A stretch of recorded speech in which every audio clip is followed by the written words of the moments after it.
Bueno, muchísimas gracias por invitarme. Es un auténtico placer estar aquí delante de tantas personas interesadas en lo que es la neuroeducación, porque la neuroeducación, pues, tenemos muchos retos actualmente, tiene un gran calado desde un punto de vista social y yo siempre digo que desde la neurociencia pues nos abren muchos retos para que todos aquellos conocimientos que podemos recabar intentando analizar cómo funciona el sistema nervioso, pues tengan alguna utilidad, que en este caso es el terreno de la educación. Yo en la charla de hoy, bueno, primero me han presentado, pero siempre pongo alguna presentación, sobre todo para dejar mi correo electrónico y la web del grupo de investigación que dirijo. Yo me dedico a la neurociencia en investigación y a la docencia, porque son dos ámbitos que me apasionan, tanto la neurociencia como la docencia. Y trabajo en el estudio del sistema nervioso, estudio de diferentes funciones cognitivas, utilizando técnicas de estimulación cerebral no invasiva, que hablaré, ahora no explico nada porque lo tocaré en esta ponencia. Intentaré pues dar algunas pinceladas de la inteligencia artificial, pero llevada a un terreno que es el terreno de los videojuegos, ¿vale? Pero desde la visión de la neurociencia y también buscándole una utilidad o una aplicabilidad para implementarlo en el terreno educativo.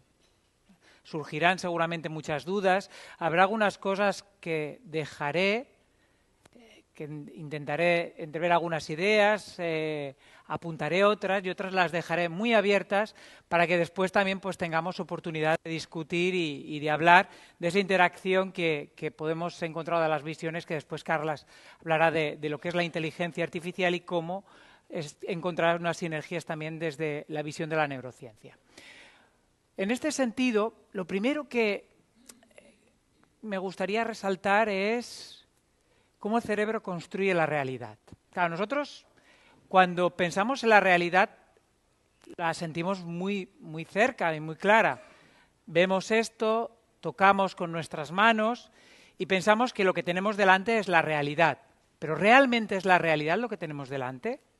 Claro, nosotros, si pasamos revista desde una perspectiva un poquito más biológica, caso del ser humano, pues contamos con una serie de receptores sensoriales que son sensibles a diferentes energías, a energías electromagnética, a energía mecánica, y al final todos esos receptores envían información a nuestro cerebro, al encéfalo, y el encéfalo lo que hace es darnos percepciones. Pero realmente esas percepciones responden a la realidad. Nuestra realidad es diferente de la realidad que pueda tener un tiburón o de la realidad que pueda tener un pájaro que se pueda guiar por campos magnéticos que en el caso del ser humano no se han identificado hasta el momento receptores para campos magnéticos. ¿Es la misma realidad? Seguramente no. Y es importante tener presente que es nuestro cerebro el que construye esa percepción de lo que nosotros consideramos reales. Lo que pasa es que como especie compartimos esas mismas percepciones, obviamente pues con diferencias individuales y también en algunos aspectos patológicos vemos que esa percepción de la realidad puede estar distorsionada, pero como especie hay compartimos una serie de rasgos vertebrales que nos hacen creer de una manera falsa que lo que tenemos delante, tal como lo percibimos, es tal como es en la realidad. Y esto es importante sobre todo cuando lo llevamos al terreno de la inteligencia artificial. Es decir, nosotros vemos aquí esta imagen de aquí, pues podemos ver que es una especie de puente, de color verde la barrera, hay un chico aquí con un impermeable de color naranja, un paraguas. Si esta imagen se presentara en movimiento, pues seríamos capaces de percibir el movimiento. Si estuviéramos allá, oler incluso la lluvia cuando cae sobre la tierra, ese olor a tierra mojada, seríamos capaces de extraer información de ese entorno y diríamos, bueno, pues esto es la realidad, lo que nuestro cerebro percibe de ahí. Claro, esto es importante planteárnoslo porque cuando hablamos, por ejemplo, de inteligencia artificial y pensamos en un robot, ¿no? como Wall-E que tenemos aquí, sino cualquier otro robot que pueda recibir información de ese entorno.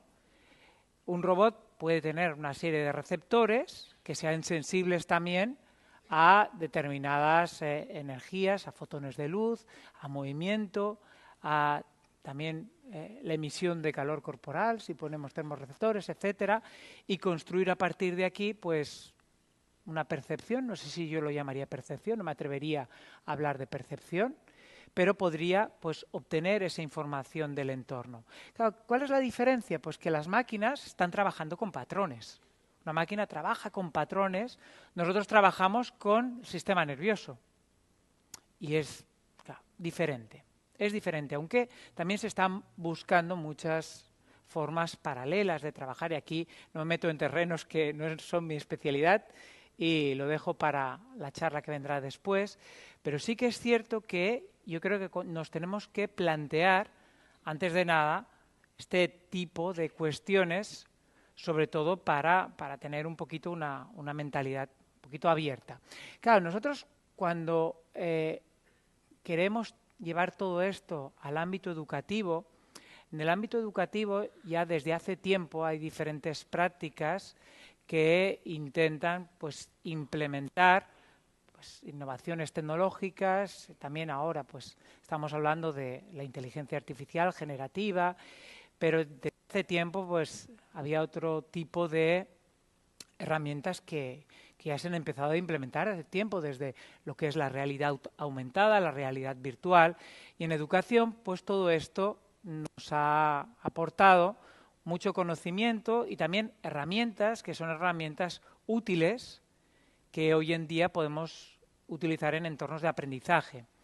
Dentro de todas estas herramientas, una herramienta que yo creo que aquí algunas veces se ha demonizado y otras veces también, pues, se ha visto la posible utilidad, es el ámbito de los videojuegos. En el ámbito de los videojuegos hoy en día se está utilizando mucho la inteligencia artificial también implementada dentro de los videojuegos, sobre todo para generar videojuegos. Pero ¿qué es lo que pasa en el ámbito de los videojuegos desde la perspectiva de la neurociencia y de la perspectiva de la cognición humana, pero también desde la perspectiva de su posible utilidad en un ámbito educativo? Aquí yo creo que hay planteamientos que creo que serán importantes y es donde me voy a centrar para ver qué aplicaciones en educación podría tener un videojuego que cuente con elementos de inteligencia artificial. Y en este sentido voy a plantear primero un contexto, el por qué. ¿Por qué un videojuego? Los videojuegos tienen sentido, lo que es un aprendizaje gamificado, que está bastante de moda hablar de aprendizaje gamificado, tiene sentido en un ámbito educativo. Primero vamos a explorar un poquito la idea de jugar. La idea de jugar es consustancial al ser humano, pero también a otras especies. Aquí os he puesto, se me ocurrió poner una imagen de unos cachorros de lobo, porque los cachorros de lobo juegan de manera diferente a cómo jugamos los humanos, como juegan las niñas y los niños, pero juegan. En este caso, pues, son una especie de agresiones ritualizadas que están motivadas por su instinto, además bastante instintivo, y hay una serie de reglas que parece ser, pues, que están integradas desde un punto de vista genético. Y juegan. Los seres humanos también jugamos. Lo que pasa es que jugamos de una manera diferente. Hay algunos teóricos que dicen que el jugar, pues, posibilita la adquisición de roles que serán importantes para la edad adulta, pero también que el hecho de jugar, pues, ha posibilitado aspectos tan importantes como es la cooperación entre los seres humanos. La cooperación, el ser humano es un animal que es social, la cognición social detrás, y la cooperación es fundamental para la especie humana. Y el jugar también, pues, de alguna manera ha posibilitado esa cooperación, o que esa cooperación ha sido una de las cosas que hemos preservado. Claro, nosotros, a pesar de que el acto de jugar podría ser consustancial, como decía, a la cultura humana, para poder entender también tenemos que entender cómo se ha ido esculpiendo el cerebro, el encéfalo, a lo largo de la evolución.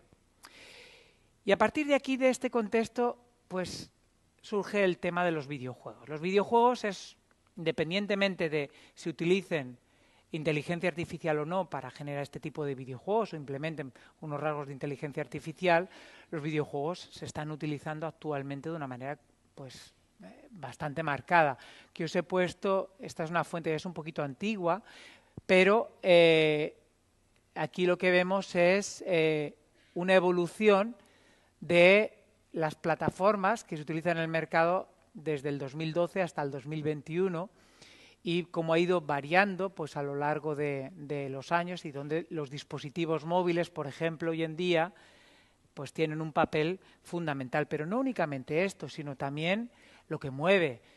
Hay personas que no únicamente juegan a videojuegos, sino que siguen a jugadores que se dedican a ellos de manera profesional.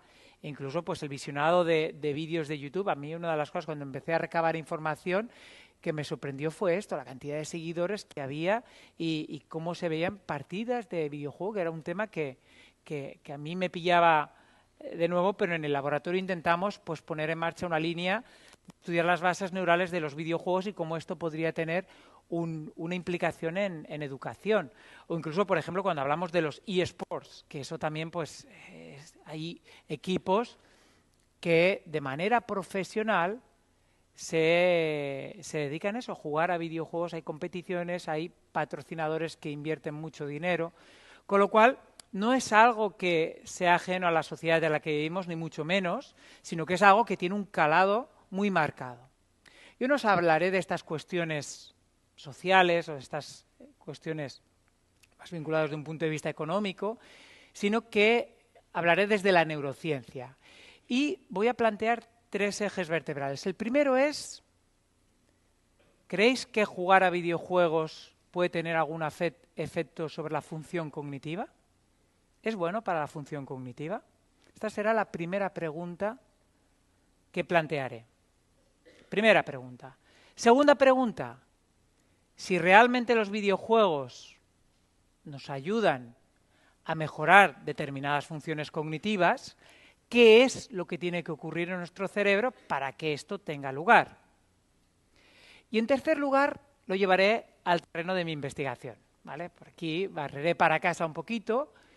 Os he dicho que he trabajado en el estudio del sistema nervioso desde las técnicas de estimulación cerebral no invasiva y desde hace tiempo las técnicas de estimulación cerebral no invasiva sabemos que pueden mejorar las funciones cognitivas. Que esto también puede abrir otro melón y es el hecho de poder utilizar estas técnicas para mejorar funciones cognitivas en niños, que eso también lo comentaré después, pero ¿es ético, por ejemplo, estimular el cerebro de un niño mediante estas técnicas para que aprenda mejor las matemáticas?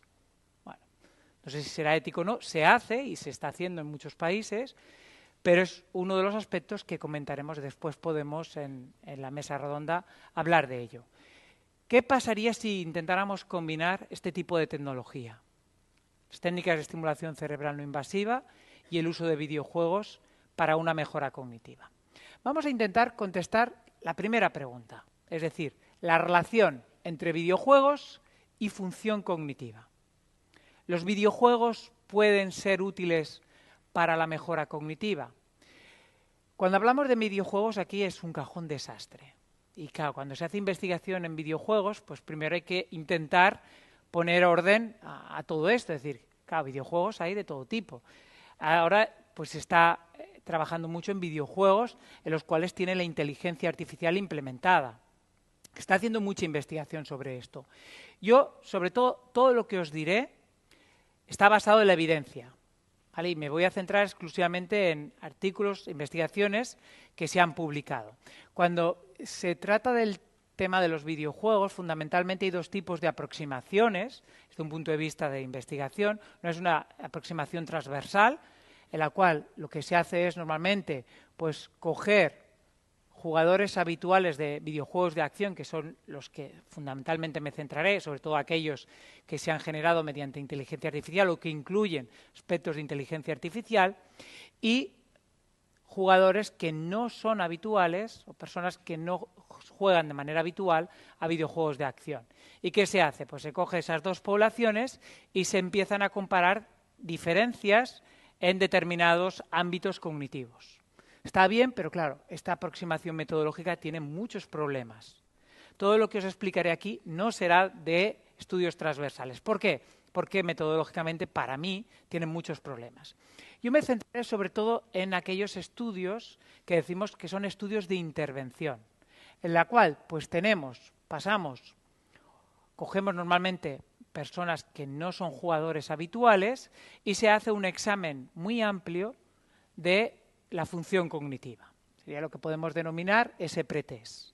Y después, durante un tiempo, pues se generan dos grupos, esto sería lo más habitual, un grupo que será el grupo de intervención en el cual, pues durante un tiempo, las personas tienen que jugar a un determinado videojuego de acción, y otro grupo que puede hacer una tarea de control o bien jugar otro tipo de videojuego que no sea videojuego de acción. Y después de un tiempo se hace una evaluación otra vez de esas funciones cognitivas. ¿Qué es lo que esperamos? Lo que esperaríamos es que haya una transferencia, que decimos transferencia lejana, es decir, no de las capacidades que entrena el videojuego, sino que esto nos sirva para otras capacidades cognitivas. Y sobre todo me voy a centrar en este tipo de estudios, ¿vale? Estudios de intervención, porque son los estudios que desde un punto de vista metodológico nos dan más garantías de poder controlar todas esas variables extrañas que de alguna manera podrían explicar las diferencias, por ejemplo, que nos encontramos aquí. Y en este sentido, ¿qué se ha visto? Pues se ha visto que este tipo de videojuegos con aproximaciones metodológicas, como os decía, de intervención, pues cuando se implementan mejoran diferentes tipos de atención. Se ha visto que mejora la atención selectiva, mejora la atención dividida, mejora la atención sostenida. Juegos como Medal of Honor, Call of Duty u otros, ya más nuevos, en los cuales pues ya se incorporan elementos de inteligencia artificial, pues mejoran estos tres tipos de atención. Pero no únicamente estos tres tipos de atención, sino también aquellos más vinculados a la velocidad del procesamiento de la información atencional, pero también al control ejecutivo de la atención. Y aquí ya, pues esto ya implica un aspecto más vinculado a las funciones ejecutivas, que en el ámbito de la educación esto puede tener mucha importancia. Muchas veces esa distinción entre función ejecutiva y atención pues es complicado, porque cuando hablamos de la atención pues podemos hablar de un estado de alerta, de orientación, atención sostenida. Cuando hablamos de función ejecutiva, a mí no me gusta el término de función ejecutiva, me gusta más el término de control cognitivo. Pero aquí pues podemos hablar de memoria a corto plazo, de lo que es la working memory, de la adaptación o de la actualización de la información, pero entre medio pues hay un conjunto de funciones que tendrían algunos aspectos de control cognitivo y también atencional. Y estos videojuegos también mejoran estos aspectos que vemos aquí. Y además hay mucha evidencia recogida en laboratorio. También los videojuegos ayudan, y esto ya pues tiene más sentido, todo lo que son las habilidades perceptivas, sobre todo las visuales. Aquí hay estudios, como el estudio Chopin y colaboradores, donde pusieron de manifiesto pues que hay una transferencia de esas habilidades perceptivas, que tiene más sentido.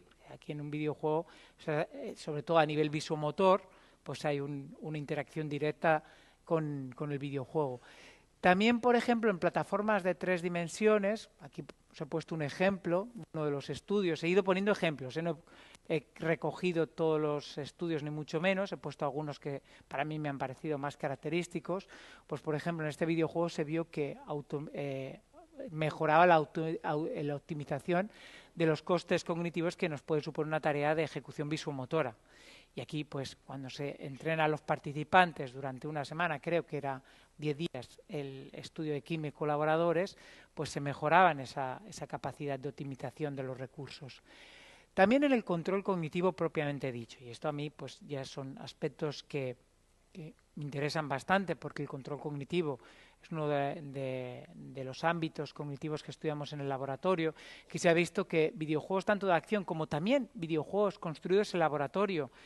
Hay un grupo en San Francisco, el grupo de Gazaley, que trabaja de hecho una investigadora española que es Anguera, donde se ha visto que videojuegos ya creados como el NeuroRacer, otros juegos ya que son comerciales, pues aumentan la capacidad de cambio de tarea y multitarea, la inhibición proactiva y reactiva, y también lo que es la working memory, la memoria de trabajo. Y aquí entrenamientos que a veces son entrenamientos de poquitas sesiones, incluso algunos entrenamientos que de una única sesión. Se ha visto que se puede generar ya esa transferencia. Claro, este grupo de San Francisco lo ha utilizado mucho, este tipo de videojuegos, en personas de edad avanzada para minimizar los efectos de enfermedades neurodegenerativas y en niños con TDAH para aumentar la atención y aumentar el control cognitivo. Déficit de atención con hiperactividad. Y tienen una línea de aplicabilidad clínica de este tipo de videojuegos, algunos de los cuales, como comento, ya se han creado en el laboratorio. Por tanto, la primera idea sería, ¿los videojuegos de acción nos permiten mejorar la función cognitiva? La respuesta sería sí. Permiten hacer esa transferencia a determinadas funciones cognitivas. No obviamente a todas las funciones cognitivas, pero sí a determinadas funciones cognitivas. ¿Qué es lo que tiene que ocurrir en nuestro sistema nervioso para que esto sea posible? ¿Qué cambios se tienen que producir? Para entender un poquito esta segunda cuestión, es interesante hablar o entender el concepto de plasticidad cerebral. Que os he puesto 3 citas que me gustan muchísimo. Una es de Santiago Ramón y Cajal, otra es de Álvaro Pascualeone, que tuve la suerte de trabajar con él en Harvard, y otra es de Norman Deutsch, que es un investigador que también hace mucha divulgación. Y son 3 citas que realmente, pues, de alguna manera, pues tocan diferentes aspectos de lo que es la plasticidad cerebral. Para intentar acotarlo un poquito y llevarlo al terreno de lo que después os explicaré, cuando hablamos de plasticidad cerebral de una manera sencilla y sobre todo para poder entender los cambios que se pueden producir en el uso de videojuegos, hablaríamos de la capacidad que tiene el sistema nervioso para cambiar su organización estructural y funcional. Y aquí distingo y subrayo estructural y funcional, porque puede cambiar la estructura y puede cambiar la función o pueden cambiar ambas. ¿Qué es lo más fácil? Que cambie la función sin cambiar la estructura. Pero puede ser que también cambie la estructura. Pues, ¿qué ocurre con los videojuegos de acción? Nosotros, como os decía, a mí es un tema de los videojuegos que me cayó por el interés de un doctorando que contactó conmigo, que estaba interesado en videojuegos y quería hacer una tesis doctoral. Y yo pensé, digo, pues es un tema que a mí me queda muy lejos, y empezamos a recabar información, a ver qué es lo que se había publicado. Y vimos que no había ninguna revisión sistemática sobre los efectos cerebrales del uso de videojuegos. Había muchas investigaciones, pero no había ninguna revisión. Y aquí nos planteamos hacer esta revisión. ¿Y qué es lo que vimos? Pues que los videojuegos de acción, cuando se encontraba en esa transferencia, esa mejora de las funciones cognitivas, para producir esto se tenían que producir cambios que fundamentalmente eran cambios funcionales. Cambios funcionales en la red frontoparietal de atención, cambios funcionales en la comunicación entre corteza prefrontal y cerebelo o hipocampo, que esto explica de alguna manera pues esa mejora, por ejemplo, en todo lo que es la orientación espacial, las capacidades visuomotoras, cambios también funcionales en corteza prefrontal dorsolateral, que explicaban todo lo que se ha encontrado en control cognitivo, pero también algún estudio, y esto es lo que a mí me llamó más la atención, también habían encontrado cambios estructurales. Y claro, esto ya pues es bastante también interesante, que yo pensaba que no, que cambios estructurales serían muy difíciles, son poquitos los estudios, pero sobre todo aquellos que tienen un entrenamiento intensivo de 10 días encuentran cambios estructurales. Por ejemplo, uno que después os comentaré, encontraron cambios en la volumetría en el hipocampo derecho, fundamentalmente, en cerebelo y en corteza prefrontal. Con lo cual, claro, los videojuegos de acción pueden mejorar la función cognitiva cambiando la manera de funcionar, que sería el factor crítico, pero también en algunas ocasiones cambiando la estructura.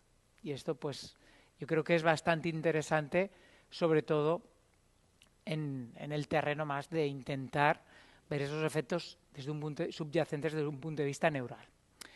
Esto hasta aquí parece todo muy positivo, pero también pues tiene su cara oculta, ¿vale? ¿Y cuál es la cara oculta? Pues que sabemos que los videojuegos de acción y los videojuegos también actúan sobre el sustrato nervioso del refuerzo. Y aquí, como voy bien de tiempo, me voy a detener un poquito. ¿Qué es esto de sustrato nervioso del refuerzo? Yo empecé a investigar en neurociencia, investigando en ratas el sustrato nervioso del refuerzo. Y es algo que desde hace muchos años ya se conoce. Ya en el cine, aquí os he puesto algunas películas, son bastante interesantes, El Dormilón de Woody Allen del 73, donde personas para tener relaciones sexuales se metían en esta máquina que era el orgasmatrón, o por ejemplo Demolition Man, que era una sociedad futura que para evitar enfermedades de transmisión sexual no tenían contacto físico para no haber intercambio de fluidos y se ponían unos dispositivos en la cabeza que activaban su sustrato nervioso del placer para tener en este caso pues placer mientras no se tocaban, pero sí sus cerebros se estimulaban. Esto parece ciencia ficción, pero de hecho está inspirado en la realidad. ¿Qué pasaría si ahora mismo les dijera, imaginemos que tenemos un mando como este puntero que tengo yo o como este mando de la Wii y le diéramos un botón y al darle al botón sintiéramos como un orgasmo pero multiplicado por 1000? ¿Qué nos pasaría?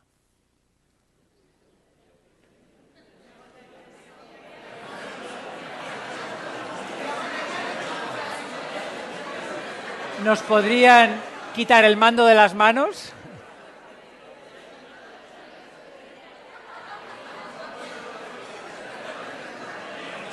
A ver, esto lo explico, que parece que me estoy sacando cosas de la manga y ciencia ficción, pero esto es real, es real. Es real y explico. En los años 50, habían dos investigadores, Olds y Milner. Milner era un estudiante que estaba haciendo su tesis doctoral, Olds era el profesor, y estaban estudiando el aprendizaje y memoria en ratas.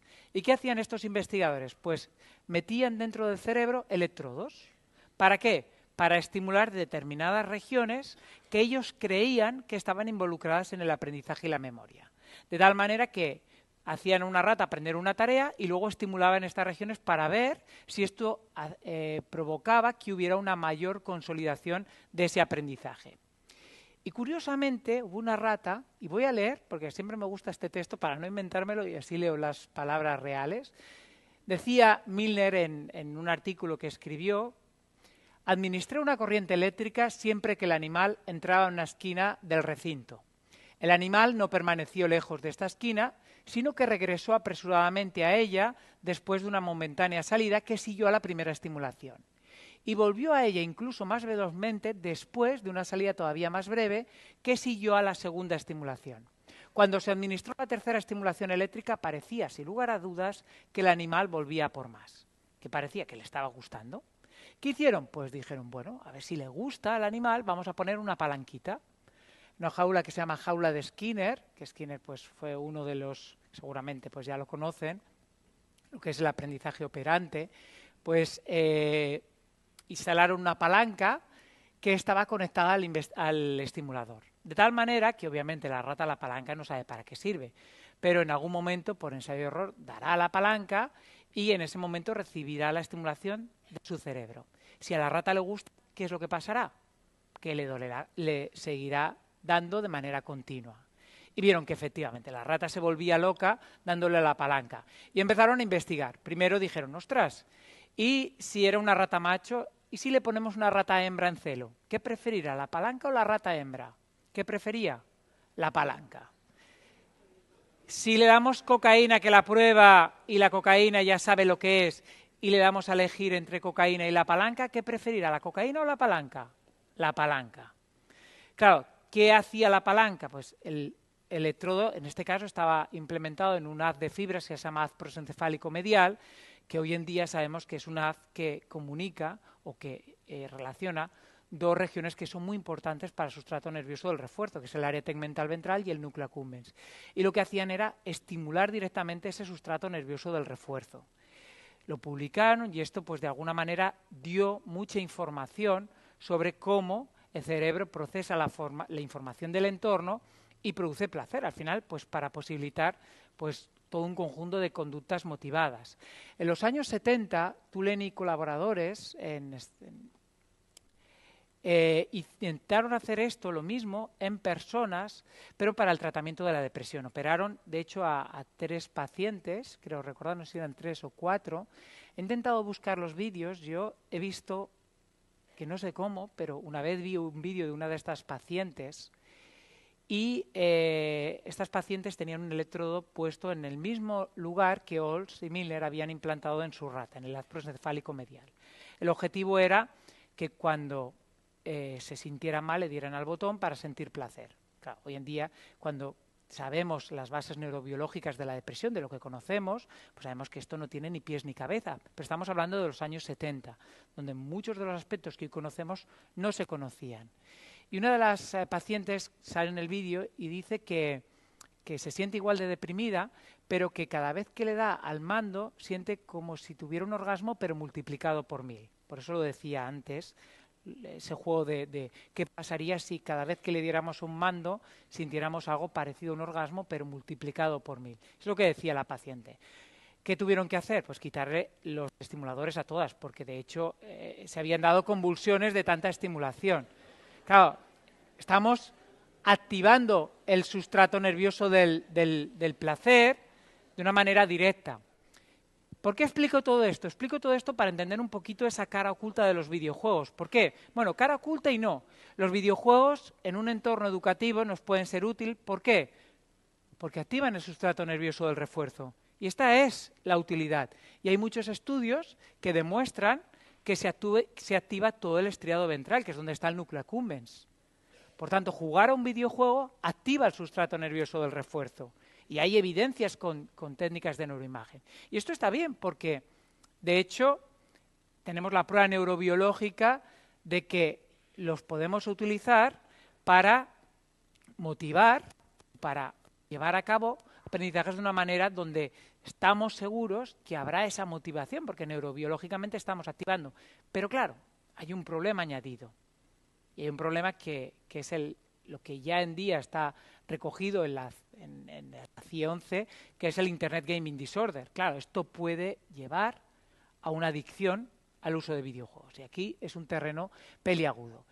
¿Qué es lo que se ha visto? Se ha visto vinculado con esto que cuando nosotros jugamos a un videojuego, si en el videojuego lo hacemos bien y ganamos, se activa mucho más el sustrato nervioso del refuerzo que si lo hacemos mal. Pero ojo, estos investigadores utilizaron 2 formas de un mismo videojuego. La diferencia de las 2 formas es que una tenía un contenido violento, que el jugador tenía que ir matando a personas por ahí con un coche, y la otra forma no tenía ese contenido violento. ¿Cuál de las 2 piensan que activa más el sustrato nervioso del refuerzo? La violenta, efectivamente. Además, se mostró de una manera clara. Y esto también nos explica algunas cosas que vemos en el uso de videojuegos. Y esto también es uno de los aspectos que yo creo que en el terreno de la educación tenemos que tener claro. Y tenemos que de alguna manera anticiparnos a estos aspectos. Otro aspecto crítico es qué ocurre en el cerebro de las personas que han sido diagnosticadas con Internet Gaming Disorder. Pues hay un estudio que se hizo en el año 2019 que comparó los cambios que produce el uso de cocaína en la conectividad en el sustrato nervioso del refuerzo, concretamente en el área tegmental ventral y el núcleo accumbens, y los cambios que produce el uso de videojuegos en personas que tienen este tipo de problema. Y se vio que eran exactamente los mismos cambios.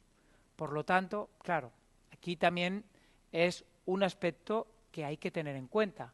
Usar un videojuego puede provocar los mismos cambios en el sustrato nervioso del refuerzo que produce la cocaína en adictos a la cocaína. Y esto es un aspecto que se tiene que tener en cuenta. Y por tanto, al final, pues es un poquito ese equilibrio, buscar ese equilibrio. Vamos a ver el tercer aspecto, que es qué pasaría si combináramos videojuegos con técnicas de estimulación cerebral no invasiva. Primero, voy a explicar un poquito qué es lo que hay detrás de ello y antes de nada vamos a ver un vídeo que dura 2 minutos sobre esto y después os explico. No sé si le puedo dar yo.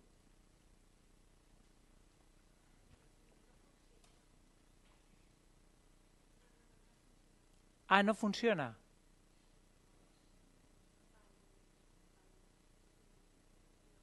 No, no podemos verlo. Pues es una pena, ¿eh? Porque no se puede ver. Vale. Bueno, pues os lo explico. Es una pena porque estaba muy bien y se veía, claro, las técnicas de estimulación cerebral no invasiva, por eso envié la presentación a ver para asegurarme, pero las técnicas de estimulación cerebral no invasiva son técnicas que nos permiten modular el funcionamiento cerebral. Por ejemplo, si nosotros ponemos un tipo de técnica que utilizamos mucho en el laboratorio, que es la estimulación magnética transcraneal, en la parte de nuestro cerebro que mueve la mano izquierda, cuando yo doy un pulso en esa región, se moverá la mano. ¿Por qué? Porque lo que estamos haciendo de una manera no invasiva es activar a esas neuronas que controlan el movimiento de la mano. ¿Qué pasa? Que si nosotros damos la estimulación con unas frecuencias determinadas sobre una misma región de una manera repetitiva, esa región puede funcionar más o menos. Por ejemplo, si nosotros damos una estimulación en el área del lenguaje que produce el lenguaje y damos un patrón inhibitorio, pues durante unos 15-20 minutos el área de producción del lenguaje no funcionará. Claro, esto nos da una herramienta de crítica importancia para la neurociencia, porque por primera vez puedes hacer lesiones virtuales, que decimos nosotros, para inactivar regiones concretas y ver su funcionamiento. O al revés, podemos activar una región. Por ejemplo, imaginemos que creemos que la corteza prefrontal dorsolateral es importante para la memoria de trabajo. Pues ¿qué puedo hacer? Activar esta región y después de activarla hacer tareas de memoria de trabajo para ver si mejora esta función. Y claro, esto que os explico ya hace muchos años se utilizan. Hace más de 40 años fue Tony Baker en Reino Unido quien empezó a utilizar este tipo de técnicas y hoy en día se utilizan en laboratorio para investigar funciones cognitivas, que es lo que hacemos nosotros, pero también para el tratamiento de enfermedades. Por ejemplo, en el caso de la depresión mayor, se utiliza de una manera, de hecho, muy efectiva en pacientes con depresión mayor. Y, de hecho, cuando comparas el tratamiento con estimulación magnética transcraneal y el tratamiento farmacológico, el nivel de eficacia es más alto de este tipo de técnicas.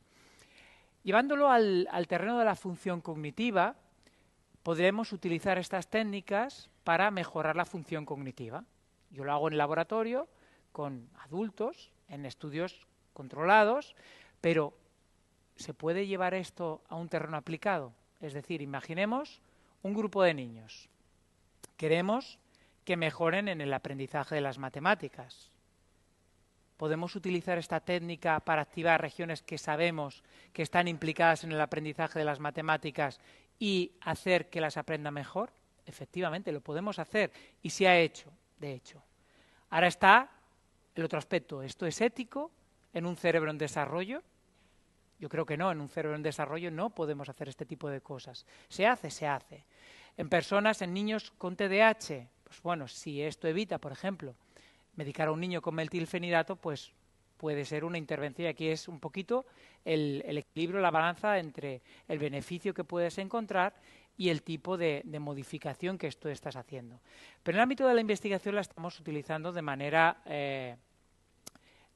marcada, sobre todo porque nos permite una aproximación correlacional que las técnicas de neuroimagen no nos permite. Si nosotros queremos estudiar el funcionamiento de una función cerebral, metes a la persona en el escáner y mientras lleva a cabo una tarea ves qué áreas se van reclutando. Pero claro, aquí no puedes extraer una información causal. Si tú inactivas una región y ves qué correlato cognitivo hay, sí que puedes encontrar esa perspectiva causal.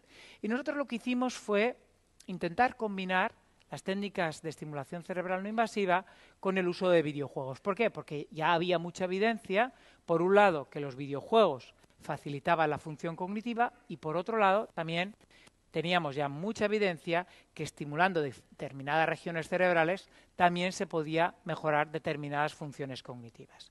Y nos centramos en el Super Mario. ¿Por qué? Porque en un estudio previo se había encontrado que entrenando a los sujetos, a los participantes del estudio, 10 días con este videojuego, se habían encontrado cambios en el volumen, por tanto cambios estructurales, en estas 3 regiones, en el hipocampo derecho, en la corteza prefrontal dorsolateral derecha y en el cerebelo. Y claro, nos llamó mucho la atención porque la mayor parte de estudios habían encontrado cambios funcionales y en este, que era un estudio muy bien hecho desde un punto de vista metodológico, también habían encontrado cambios en la estructura, cambios en el volumen de estas estructuras. Y nosotros entonces lo que hicimos fue esta investigación donde hicimos pues una evaluación de línea base con una resonancia y con un montón de pruebas cognitivas, hicimos una batería muy completa. Luego hicimos 10 sesiones donde los participantes del estudio tenían que venir cada día al laboratorio. Se me ha olvidado comentar que todos los participantes del estudio eran personas que no jugaban de manera habitual a videojuegos. Para nosotros esto era un criterio importante, que no jugaran a videojuegos. Para ver exactamente el hecho de jugar a un videojuego, que tenían que jugar a 1 hora y media cada día, pues podía provocar estos cambios. A un grupo pues solamente jugaba al videojuego y a otro grupo jugaba al videojuego y luego les estimulábamos. En este caso elegimos la corteza prefrontal dorsolateral, con el objetivo de ver si mejoraban esas funciones cognitivas. Y después de esas 2 semanas de intervención, que al principio pensamos, ostras, pues cuando digas a los participantes que les pagamos por venir a jugar, si vendrán a jugar, pues seguro que vienen, pues se cansaban enseguida, ¿eh? Les costaba bastante que vinieran porque claro, eran casi 2 horas que tenían que estar allí jugando y al principio muy bien, pero cuando llegan 3-4 días, pues la motivación por venir al laboratorio bajaba. Después hicimos a la semana siguiente una evaluación, la misma evaluación, y después a las 2 semanas volvimos a repetir la evaluación. Para no entrar en muchos detalles, explico un poquito qué es lo que encontramos. Lo que encontramos fue que las personas que jugaban a videojuego, al Super Mario, había una mejora cognitiva en muchas de las funciones, sobre todo en aquellas más vinculadas con el control cognitivo. Una mejora marcada. Cuando nosotros estimulábamos la corteza prefrontal dorsolateral, también había esa mejora. Pero cuando combinábamos las dos, el efecto era sinérgico. Había una mejora que era superior a la suma de ambas por separado. Y vemos una cosa casual que también nos llamó mucho la atención, y es que esta mejora sobre todo era marcada para aquellas personas que habían tenido experiencia con videojuegos antes de los 14 años. Entonces hacíamos un estudio bastante preliminar de cuáles eran los hábitos de uso de videojuegos, porque claro, nos interesaba que no jugaran actualmente, pero que años antes de inicio del estudio tampoco jugaran. Pero había algunos que sí que habían jugado antes de los años. Y en estos la mejora fue más marcada. Y empezamos a recabar en la literatura y contactamos con una investigadora de Suiza, Bavalier, que yo creo que hoy en día es la investigadora que más sabe de los efectos de los videojuegos sobre la cognición humana, y nos dijo que ellos también lo habían encontrado. Parece ser que si utilizamos los videojuegos antes de los 14 años, se genera algún cambio cerebral que luego cuando se utiliza en la edad adulta es cuando se encuentra esa mayor transferencia lejana a las funciones cognitivas. No sabemos qué cambios son, porque todo esto no se ha podido estudiar hasta el momento, pero sí que este parece ser un factor crítico. Y ahora viene la pregunta, y es: ¿en un ámbito educativo podemos prescribir el uso de videojuegos? Pues yo aquí lo que pienso es que siempre hay que buscar el equilibrio. Hay que buscar el equilibrio y es que los videojuegos o el entrenamiento cognitivo pues es una de las cosas que beneficia la cognición humana, pero también lo hace el ejercicio físico, por ejemplo. Sabemos que el ejercicio físico, una de las cosas que hace es aumentar la neurogénesis hipocampal, la formación de nuevas neuronas en el hipocampo, y esto es muy importante para la consolidación de la memoria. También lo es el dormir bien. Si el hecho de jugar a un videojuego hace que la persona pues no haga ejercicio o esto tenga efectos deletéreos sobre el hábito de sueño, pues claro, es un problema importante. O la socialización. Claro, la socialización, también sabemos que todo el apoyo social y toda la socialización es de crítica importancia también para tener un buen desarrollo cerebral y un buen envejecimiento cerebral. Esta diapositiva que os he puesto aquí es una diapositiva de un proyecto que empezó a liderar la Universidad de Harvard con la Goodman. Nosotros también pues, nos involucramos ya hace años para identificar qué factores son críticos para tener un buen envejecimiento cerebral. Y de todos estos factores, los que tenéis aquí son los que se han identificado como factores críticos. Entrenamiento cognitivo, el ejercicio físico, una buena nutrición, la socialización y el sueño. Si el hecho de jugar un videojuego hace que todo el resto de factores no se den de manera correcta, pues aquí tenemos un problema importante. ¿Vale? Bueno, he dejado muchas ideas abiertas y yo creo que esto después nos puede generar un debate, no únicamente en lo que es el videojuego en sí, sino también todos los aspectos o el calado social que ello puede tener. Muchísimas gracias.